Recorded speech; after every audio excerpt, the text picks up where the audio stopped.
Jared Poland, FroKnowsPhoto.com, and this is a quick tip for taking better pictures with your iPhones, or iPhone 4S, which is what I have right here. So we know that this has an 8 megapixel camera. It's rivaling some of the point-and-shoot cameras that are out there, and that's a pretty amazing thing to say. Well, you know, I'll also say that I'm sure some of the point-and-shoot cameras are still better because they have better optics, bigger lenses, they're going to zoom.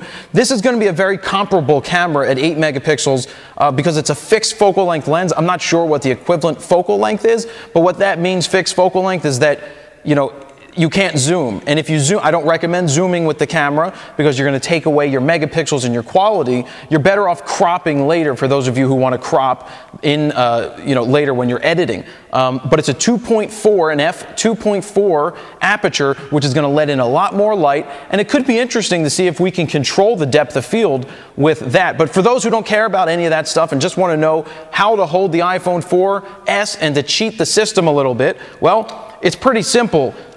You see a lot of people hold the camera like this, all right? And I'll take a picture of the background. I'll be like, boom. So I took a picture of that, but this isn't very stable. This is very shaky. And also, you know, on your 4S, or actually any of the phones now, by hitting the plus or up on your old iPhones, you can take a picture.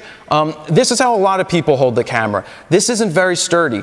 My recommendation is I put my left hand all the way around the back of the camera, just like this. This is much more stable than this. So you hold it like this. The camera is down here. You don't want to block that, but now you can hold it pretty much close to you.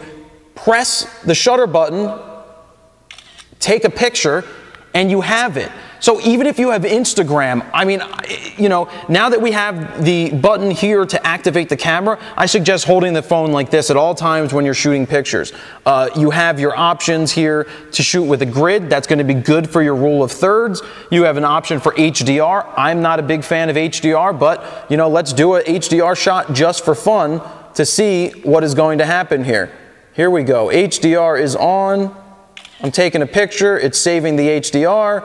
And that is what it looks like. You can see it pop up on the screen right now. I guess there's settings I could set, and we'll do some tests to see what those look like. That was the first time I did HDR, being that I'm not really an HDR fan. So that's one thing you can do, how to hold the phone. Now, how do we cheat the phone's metering system? Because right now I've got a very bright background, and if it focuses in on the white, this is what the picture is going to look like.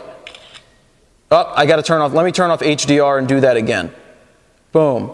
Done. So now I'm focused in on the dark, a very bright area.